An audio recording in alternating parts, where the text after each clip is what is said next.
زه دا وایم دا ژبه نه ده، دا د الله تعالی یو نعمت دی او دا یو خودکاره ماشین دی الله تعالی په دې خلق کې را لګولی دی او د پیدایش سونه سي در مرګ پورې دا زموږ سره چلیږي.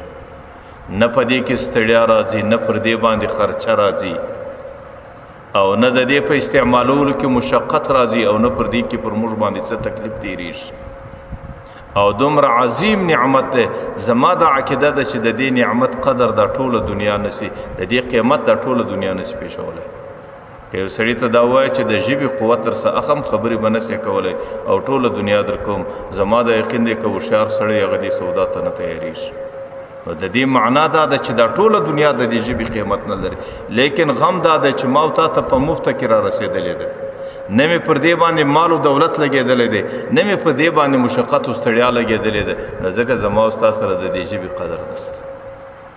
په څومره اسانه شکل ژبه خپل کردار ادا کوي چې صرف په ذهن کې یو خبره راله دا ژبه په خپله ادا کوي، چې صرف په دې زړه کې یو تصور رالی دا ژبه نه زده کړه غواړي نه بل تکلیف غواړي، بس په خپله دستي درته ادا کوي.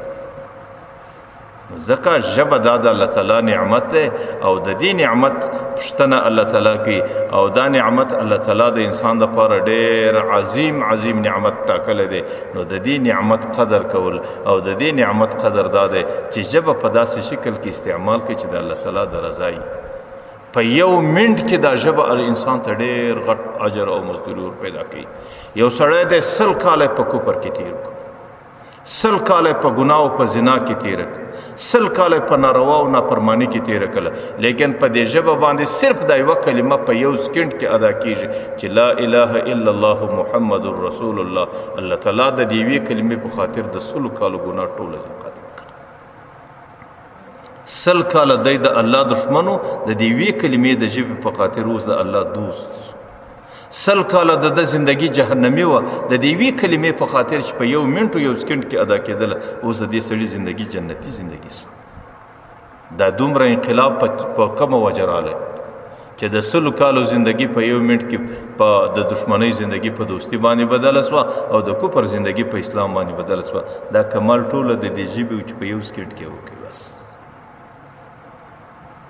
که یو سړی صرف په د ورځې یو ځل دا کلمه وایي لا اله الا الله وحده لا شريك له احدا صمدا لم يلد ولم يولد ولم يكن له كفوا احد، عملنامه کې د دې وی کلمې په خاطر 100 زره نیکۍ لیکل کېږي. کې 2 ځله ووایي 40 زره نیکۍ سوې، کې 4 زره ووایي 80 زره نیکۍ سوې، کې 15 ځله ووایي 1 لک نیکۍ، حالانکه 15 ځله دا په نیم منټ کې ویل کېږي، په 1 منټ کې ویل کېږي. دا دومره او نیکۍ څه دي؟ دا د آخرت سکه ده چې په آخرت کې په دې سړی مالدار وي او په دې کې په آخرت باندې د سړي زندگی په راحت او په عزت باندې. ځکه ژبه د الله تعالی یو خودکاره ماشین لګولی دی او د دې قدر کول او دا د الله تعالی په مرضیاتو او دا په جنتی اعمالو کې استعمالول. دا د ظلم دی چې سړی د سهاره څه په مجلس کې لګیایي. ژبه یو غچه ده چې بس خبرې په غچه کوي. ژبه یو د لړم نیش دی چې درد پر لنډه اړولی دی.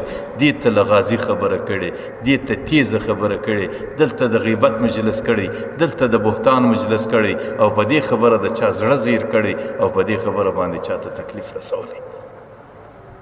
ژبه الله تعالی موږ ته د دې دپاره نه ده راکړې، دا امانت دی د دې د ما یلفظ من قول الا لدیه رقیب عتید. دا هره خبره چې در دې خوله راباسې الله تعالی پر دې باندې نګران ټاکلی دی. دا هره خبره لیکي، د دې هرې خبرې په قیامت کې ستاسو پوښتنه هم کېږي. پیغمبر علیه الصلاة والسلام حدیث دی هل یکب فی النار الا حصائد السنتهم.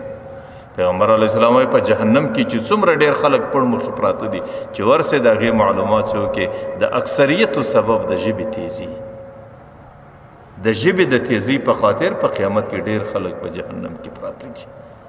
ځکه زه دا وایم چې دا کومه خبره سړی در خوله راباسي، کې په مجلس کې راباسي، کې د کور و زنانه ته راباسي، کې و بچانو ته راباسي، که د همسایګانو سره یې، که د قریبانو سره یې، دی لاش 2 منټه پر دې باندې فکر کوه چې دا خبره د کولو ده که نه ده.